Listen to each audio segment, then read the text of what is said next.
Harlem did not sleep the way other places did. It breathed. Slow, steady, alive in a way that made even the darkest corners feel like they were watching, listening, remembering. Streetlights flickered like tired eyes, casting long shadows that stretched across sidewalks worn down by years of footsteps, some hopeful, some desperate, and some that had disappeared without a trace. Music drifted through the air from distant clubs, soft at first, then swelling into something richer, something deeper, like a heartbeat that refused to stop no matter how many times the world tried to silence it. And in the middle of all that movement, all that noise, there was a man who didn't need to raise his voice to be heard. Bumpy Johnson walked through Harlem like he belonged to it, not as an owner, not as a ruler, but as something far more dangerous. A man who understood it. His steps were measured, unhurried, each one placed with the kind of quiet certainty that made people move without being told. He didn't look around much, didn't scan for threats the way other men in his position did, because he didn't need to. Harlem saw everything for him. There were men with more money, men with louder reputations, men who built their power on fear so sharp it cut through entire neighborhoods. But Bumpy built something else. Something harder too. Respect. It wasn't given all at once. It wasn't demanded. It was earned slowly, through moments most people didn't even notice. A quiet conversation outside a shop. A favor done without expectation. A decision made not for profit, but for balance. People trusted him not because they were afraid of what he might do, but because they believed in what he wouldn't do. And that made him dangerous in a way most men couldn't understand. Because fear fades, but respect stays. Still, the world beyond Harlem didn't see it that way. Across the river, where power was louder and cruelty wore expensive suits, men like Dutch Schultz saw Harlem as something to control, not something to understand. To them, it was territory numbers on paper, profit to be extracted, a place where voices didn't matter unless they could be silenced. And the idea that someone like Bumpy could stand in that space without bending, without asking permission, was not just an inconvenience, it was an insult. Dutch Schultz had built his name on making examples out of people, not just defeating them, but breaking them in ways that others would remember. His power wasn't quiet. It was loud, deliberate, impossible to ignore. And for years, that had been enough. No one questioned him. No one resisted for long, until Harlem. Until Bumpy. At first it was subtle. Small disruptions, payments delayed. Agreements that didn't quite hold the way they used to. Nothing dramatic, nothing that could be pointed at directly, but enough to create tension. Enough to suggest that something was shifting beneath the surface. Dutch noticed. Of course he did. Men like him always did. But what unsettled him wasn't the disruption itself, it was the lack of reaction. When he pushed, there was no panic. When he tightened control, there was no visible resistance. It was as if Harlem had decided, collectively, that his presence didn't deserve acknowledgement. And that was something he couldn't tolerate. Because power, to men like Dutch, only exists if people recognize it. And Harlem didn't. The first real test came on a night that felt heavier than usual, as though the air itself was holding its breath. A small establishment on the corner, nothing extravagant, just a place where people gathered to forget their worries. For a few hours became the stage. Dutch didn't go himself. He didn't need to. He sent men instead. Loud men, the kind who entered a room expecting it to change because they were in it. They pushed the door open without care, their presence immediate, disruptive. Conversations paused, music faltered. Eyes turned not in fear, but in awareness. They moved through the room like they owned it, knocking chairs aside, speaking too. Loudly, laughing in ways that didn't match the atmosphere. It wasn't just intimidation, it was disrespect, deliberate and calculated. And then they did something that crossed a line no one in Harlem ignored. They demanded more than money. They demanded obedience. The owner, an older man whose hands had built that place from nothing, stood there trying to keep his voice steady. He had seen hard times before, had endured things most people couldn't imagine, but this felt different. This wasn't about survival anymore. This was about dignity. And dignity, once taken, doesn't come back easily. "Tell Johnson," one of the men said, his tone sharp, dismissive, "that things are changing." The name hung in the air, not shouted, not emphasized, but heard. Because in Harlem, it always was. What happened next was quiet. So quiet that it almost felt like nothing had happened at all. The door opened again. No rush, no urgency. Just a simple movement that drew attention without demanding it. Bumpy Johnson stepped inside. He didn't look at the men right away. Didn't react to the tension, the disruption, the way the room had shifted around their presence. Instead, he walked calmly to the counter, nodded once to the owner, and placed his hat down with deliberate care. Only then did he turn. And when he did, the room changed, not because of fear, not because of force, but because something had been restored. Balance. The men looked at him, expecting something. Anger, perhaps. A challenge. Something they could respond to. Something that would justify their behavior. But Bumpy didn't give them that. He simply looked. And in that look was something they weren't prepared for. Understanding. Not approval. Not acceptance, but understanding. "You've said what you came to say," he spoke finally, his voice calm, steady, carrying without effort. "Now you can go." It wasn't a threat. It wasn't even a command. It was a conclusion. The kind that didn't leave room for argument. For a moment, nothing happened. The men exchanged glances, uncertain. This wasn't how it was supposed to go. There was no escalation, no confrontation to push against. Just a man standing there, unshaken, as if the outcome had already been decided. One of them stepped forward, trying to reclaim control, trying to force the moment into something familiar. "You don't tell us." Bumpy didn't raise his voice, didn't move. But somehow the words stopped. Because the look in his eyes hadn't changed, and that was enough. One by one, the men began to step back. Not in defeat, not in surrender, but in something harder to explain. A recognition, perhaps, that whatever power they thought they had in that room didn't belong to them. They left the way they came, but quieter. Much quieter.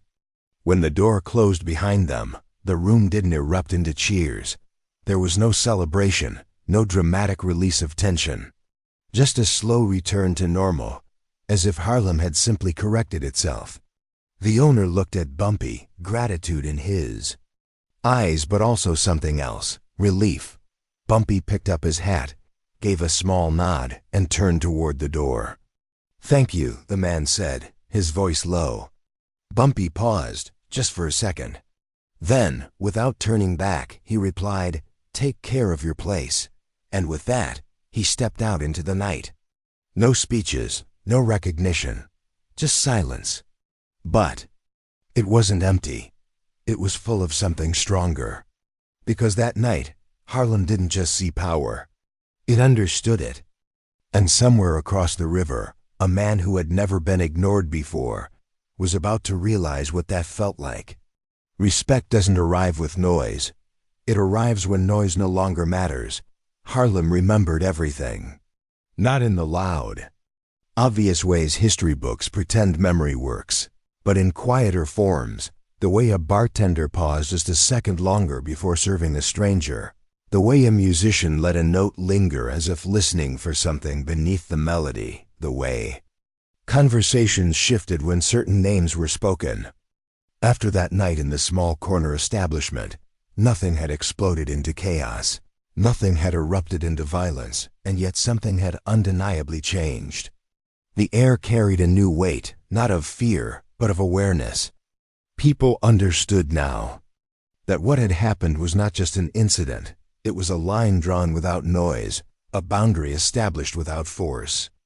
And boundaries, when set quietly, tend to unsettle the loudest men the most.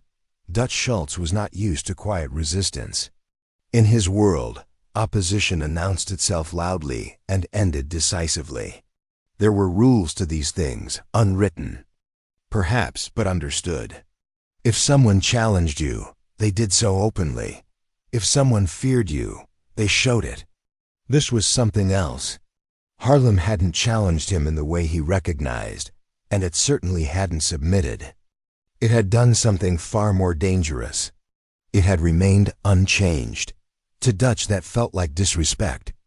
And disrespect, in his mind, required correction. But the problem was not just the act, it was the man behind it. Bumpy Johnson had not shouted, had not threatened, had not even insulted. He had simply existed in a way that made Dutch's usual methods feel ineffective. That kind of presence couldn't be crushed the way others could. It couldn't be provoked into a mistake. And that uncertainty began to settle into Dutch's thoughts like something unwelcome. Still, pride is a stubborn thing. And pride, when wounded, rarely chooses patience.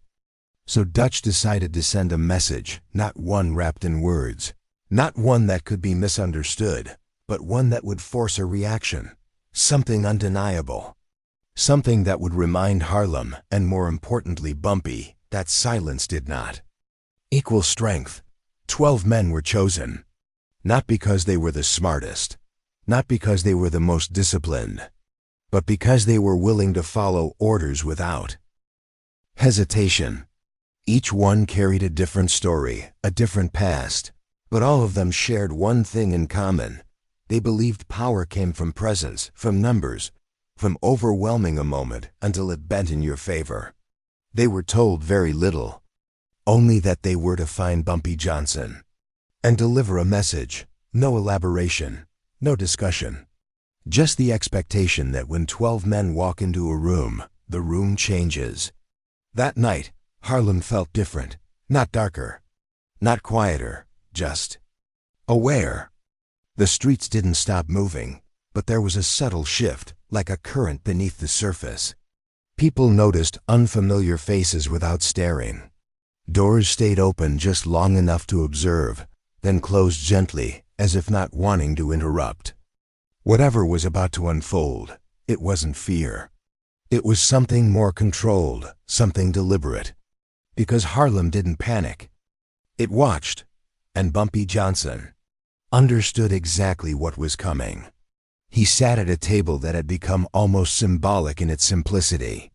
Not in a grand office, not surrounded by guards or displays of power, but in a place where anyone could walk in.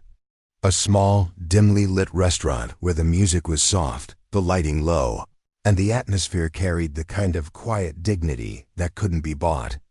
He poured himself a drink slowly, his movements unhurried, as if time itself had decided to match his pace. Around him, the room functioned as it always did. Conversations flowed. Laughter rose and fell naturally. No one pointed. No one whispered. But everyone knew. And then, the door opened. The 12 men entered together. They didn't rush. They didn't need to. Their presence was enough. Heavy footsteps, shoulders squared, eyes scanning not out of caution, but expectation. They believed the room would react to them, that it would shift, bend, acknowledge their arrival. But it didn't. The music didn't stop. No one stood. No one spoke their names. The room remained. And that was the first crack.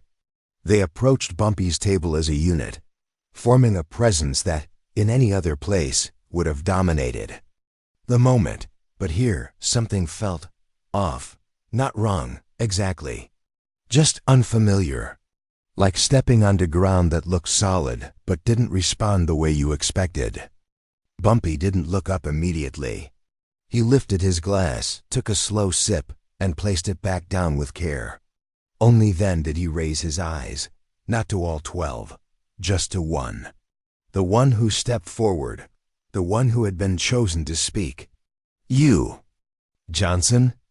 The man asked, his voice carrying the weight of expectation more than confidence. Bumpy studied him for a moment, not judging, not challenging, just observing. "I am," he replied simply. The man nodded, as if confirming something already known, then delivered the message. It was sharp, rehearsed, built to provoke. It spoke of consequences, of control, of what happens when someone forgets their place. Each word was placed carefully, meant to build pressure, to force a reaction, to create a moment that could be taken over. But as the words filled the space, something became clear. They weren't landing, not because they lacked force, but because there was nothing to push against. Bumpy listened without interruption, no change in posture, no shift in expression, just listening. And when the man finished, the silence that followed was heavier than anything that had been said. Bumpy leaned back slightly in his chair, his gaze steady, his presence unchanged. Then, in a voice so calm it almost felt out of place, he spoke. "If it takes 12 men to carry one message, it must be a very weak one. No anger, no insult, just truth. And truth, when spoken without emotion, has a way of cutting deeper than anything else." The man hesitated, not visibly, not in a way that could be easily pointed out, but something shifted. Because in that moment, the purpose they had walked in with began to lose its shape. The numbers that were supposed to give them strength suddenly felt unnecessary. The presence they thought would control the room now felt excessive. Behind him, the other 11 men stood still, but their stillness was no longer unified. It was uncertain. The room remained unchanged. No one intervened. No one reacted. It was as if Harlem itself had decided to step back and let the moment reveal itself. One of the men shifted his weight. Another glanced toward the door. Small things, almost invisible. But enough. Bumpy didn't press further. He didn't need to, because the moment was already doing the work for him. Finally, the man who had spoken exhaled slowly, as if releasing something he hadn't realized he was holding. He nodded once. Not in submission, but in acknowledgement. Then he stepped back. And that was all it took. One by one, the men turned. Not rushed, not scattered, just leaving. Their footsteps, once heavy with purpose, now carried something quieter, something reflective. All but one, the last man, remained. Not because he had been told to, but because he couldn't leave without understanding. He looked at Bumpy, really looked this time, searching for something that would explain what had just happened. "You didn't even try to stop us," he said, his voice no longer carrying the same edge. Bumpy met his gaze. "Didn't need to," he replied. The man frowned slightly, confusion mixing with something else, respect, perhaps, though he wouldn't have named it that. "You're not afraid?" he asked. Bumpy shook his head once slowly. "Fear is loud," he said. "I don't deal in loud." The words settled between them, not as a lesson, not as a warning, but as something simpler. A fact. The man stood there for a moment longer, then gave a small nod, almost involuntary, and then he turned. When he walked out, he wasn't carrying a threat. He was carrying a message. Back across the river, Dutch Schultz listened. Not impatiently, not angrily, but carefully. Because something in the tone of the man's voice told him this wasn't going to be what he expected. "He didn't fight," the man said. Dutch's expression tightened slightly, and he asked. The man hesitated, searching for the right words. Then he said something that lingered longer than anything else. "That's why we couldn't." Silence followed. Not the kind that demands to be broken, but the kind that forces you to think. And for the first time in a long time, Dutch Schultz didn't have an immediate answer. Because somewhere, beneath the pride, beneath the power, he understood something he didn't like. This wasn't a fight he could win the way he always had. And in Harlem, nothing needed to be said. Because everyone already knew. Some battles end the moment one man refuses to start them. The silence that followed that night did not feel like peace. It felt like pressure. Not the kind that explodes immediately, but the kind that builds slowly, quietly, like a storm forming. Too far away to hear, yet close enough to change the air. Harlem carried on, just as it always had, but beneath the music, beneath the laughter, beneath the rhythm that refused to break, there was something new. People were not afraid, but they were aware in a way that sharpened everything. Every unfamiliar face lingered a second too long in memory. Every conversation carried a subtle weight. Every quiet moment felt like it was waiting for something to arrive, because everyone understood one truth without needing to say it. Men like Dutch Schultz did not forget, and they did not accept what they could not control.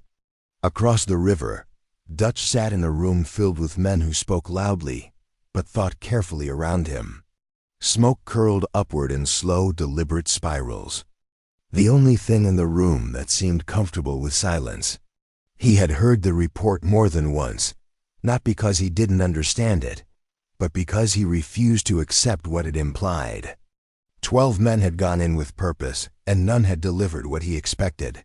No confrontation, no submission, no visible outcome, just nothing. And that nothing disturbed him more than failure ever could, because failure could be corrected. But something that couldn't be forced into a reaction, that was something else entirely. He said very little, one of the men repeated, his voice careful, measured, but it was enough. Dutch leaned back slightly, his expression unreadable, his mind working through possibilities that didn't align with his usual instincts. He had built his reputation on understanding people, their fears, their weaknesses, the pressure points that made them bend. But this man in Harlem did not follow those patterns. Bumpy Johnson had not resisted. He had not complied. He had simply remained. And somehow that had undone everything Dutch had sent. Pride told him to escalate, to send more men, to push harder, to make an example so clear, so undeniable, that no one could mistake it again. But something quieter, something far less comfortable, suggested a different truth. That this wasn't about force anymore. It was about understanding. And Dutch Schultz had never built his power on understanding. He dismissed the thought almost immediately, because men like him didn't change their methods. They doubled down on them. But this time, he didn't send a crowd. He chose something else. A man, just one. Not loud, not reckless, but precise. Someone who could walk into a room and carry tension without needing to announce it. Someone who understood presence, even if he didn't fully understand what he was walking into. "Go," Dutch said, his voice calm but carrying the kind of weight that didn't invite questions. "Find out what he's made of." The man nodded. And by the time the night settled over Harlem again, he was already there. Harlem noticed him, not because he demanded attention, but because he didn't. He walked like someone who understood he was being watched, yet chose not to react to it. His steps were steady, his posture relaxed, his eyes observant without being obvious. Too. Most places he would have blended in perfectly. But Harlem wasn't most places. It didn't react, it absorbed, and it remembered. By the time he reached the small restaurant where Bumpy often sat, his presence had already been felt in ways he couldn't see. Conversations had adjusted. Eyes had noted. Space had been made not out of fear, but out of recognition. Inside, nothing had changed. The same soft music. The same dim lighting. The same quiet dignity that seemed untouched by everything happening beyond its walls. And at the same table, Bumpy Johnson sat, alone, not guarded, not surrounded. Just present. The man paused at the entrance for a brief moment, not out of hesitation, but to take it in. This was not what he expected. There was no tension in the room, no visible signs of preparation or defense. It felt normal. And yet, It didn't, because something about it was too steady, too controlled, like a place that had already decided how the night would go. He walked forward. No rush, no announcement. And when he reached the table, Bumpy looked up, not surprised, not curious, just aware. "Sit," Bumpy said calmly, gesturing to the chair across from him. It wasn't an invitation. It wasn't a command. It was simply what was going to happen. The man sat. For a moment, neither spoke. The silence between them wasn't uncomfortable. It was deliberate. Finally, the man leaned forward slightly, his voice low. "You know why I'm here." Bumpy regarded him for a moment, then nodded once. "I know you were sent," he replied. The distinction was subtle, but important. The man's expression shifted just slightly. "You don't seem concerned," he said. Bumpy's gaze didn't change. "Concern is for things I can't see," he replied. "You walked in through the front door. Again, simple. Again, enough." The man exhaled slowly, adjusting his approach. "This doesn't end quietly," he said, his tone measured. "Not the way things are going." Bumpy leaned back slightly, his hands resting calmly on the table. "Everything ends quietly," he said. "People just don't notice when it does." The words lingered, not as a challenge, but as something deeper.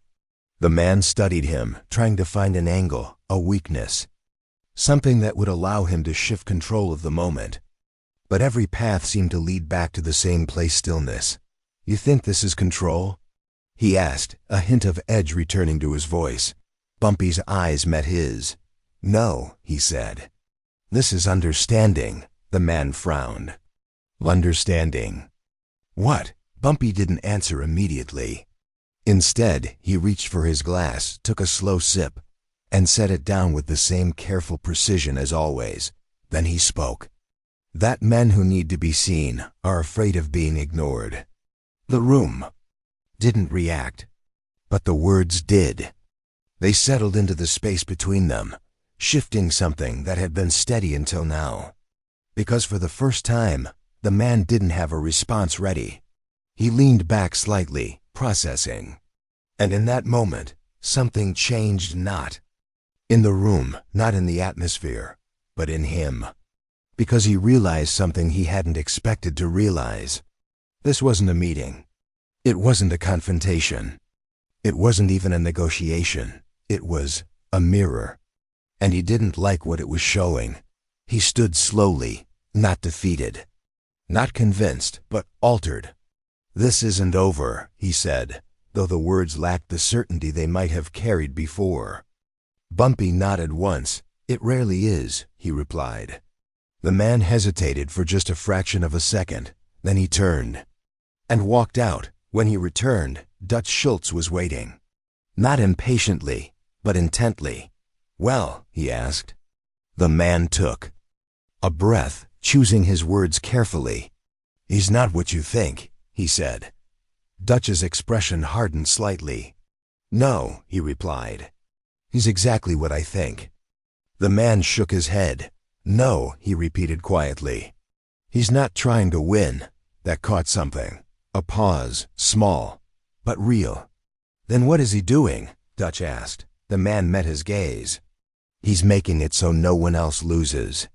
Silence filled the room, heavy, uncomfortable, because that wasn't how power worked.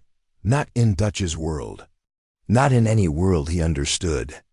But somewhere beneath the surface, something unsettled him, because if that were true, then everything he had built his power on was incomplete. And for the first time in a long time, Dutch Schultz found himself facing something he couldn't overpower. Not a man, not a threat, but an idea, and ideas don't break the way people do. Back in Harlem, nothing changed. And that was the most powerful change of all. Because when a place refuses to bend, eventually the pressure has to go somewhere else. True power isn't proven when others fall. It's proven when no one needs to dot. There are moments in history that never announce themselves. They don't arrive with noise or spectacle. and they don't demand attention when they happen. Instead, they move quietly through time, almost unnoticed, until people look back and realize that something fundamental shifted, that the world, in some small but permanent way, was no longer the same. Harlem had lived through many such moments, but this one felt different. Not because it was louder or more dramatic, but because it carried a strange, steady calm that refused to break, even as pressure continued to build around it. And pressure, when it cannot find a place to land, begins to turn inward. Across the river, Dutch Schultz found himself in unfamiliar territory, not physically, but mentally. For a man who had spent years shaping outcomes, forcing results, and bending circumstances to his will, the idea that something could remain untouched by his influence was not just frustrating, it was disorienting. Every attempt he had made, so far, had dissolved into something he couldn't measure. 12 men had walked in and walked out changed. One man had gone alone and returned with questions instead of answers. And the man at the center of it all, Bumpy Johnson, had done nothing that could be challenged, nothing that could be punished, nothing that could even be clearly defined as resistance. He had simply remained. That kind of presence could not be confronted in the usual ways. And yet, Dutch Schultz was not a man who walked away from something unfinished. So he made a decision that surprised even those closest to him. This time, he would go himself. Harlem felt it before it happened. Not as fear, not even as tension, but as a quiet awareness that something significant was about to take place. The streets didn't change their rhythm, but there was a subtle stillness beneath the movement, like a pause between breaths. People went about their routines, but their attention lingered just a little longer on passing cars, on unfamiliar footsteps, on the shifting patterns of the evening. Because Harlem had learned something over the past days. When something important happens, it doesn't need to be announced. It can be felt. And when Dutch Schultz arrived, he did not come with a crowd. No display, no entourage. Just a single car, a quiet entrance, and a presence that, for once, did not try to dominate the space around it. He stepped out, adjusted his coat, and looked around, not with arrogance, but with something closer to calculation. This was not his world, and for the first time, he seemed to acknowledge that. The streets did not react. No one pointed. Number one spoke his name. Harlem did not ignore him, but it did not recognize him the way he was used to. And that unsettled him more than he expected. Inside the small restaurant, nothing had changed. The same music, the same lighting, the same quiet balance that had become its signature. And at the same table, Bumpy Johnson sat, as if he had been there all along, as if nothing outside those walls could alter what existed within them. Dutch paused at the entrance for just a moment, not out of hesitation, but to observe. This was the man who had turned his methods into something ineffective. This was the man who had made presence feel unnecessary, who had turned confrontation into silence, who had shifted an entire situation without raising his voice. And yet, he looked ordinary, calm, composed, still. Dutch walked forward, each step measured, each movement deliberate, until he reached the table. For a moment, neither man spoke. The room continued around them, untouched by the significance of what was happening. Finally, Bumpy looked up. No surprise, no reaction, just recognition. "You came a long way," Bumpy said quietly. Dutch allowed a faint, almost restrained smile.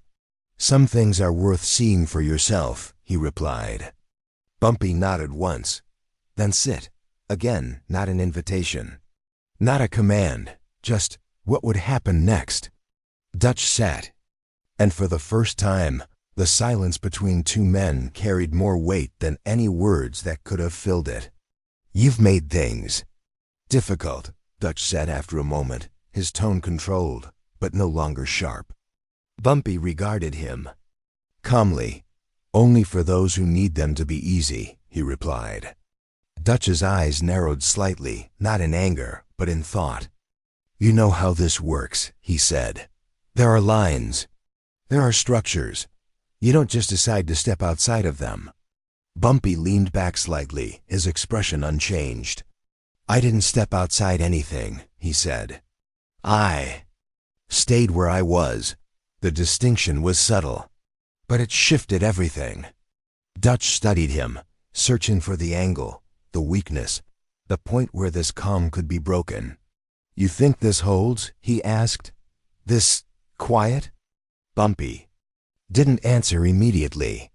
He reached for his glass, took a slow sip, and set it down with the same careful precision that had defined every moment before. Then he spoke. "Quiet holds longer than noise," he said.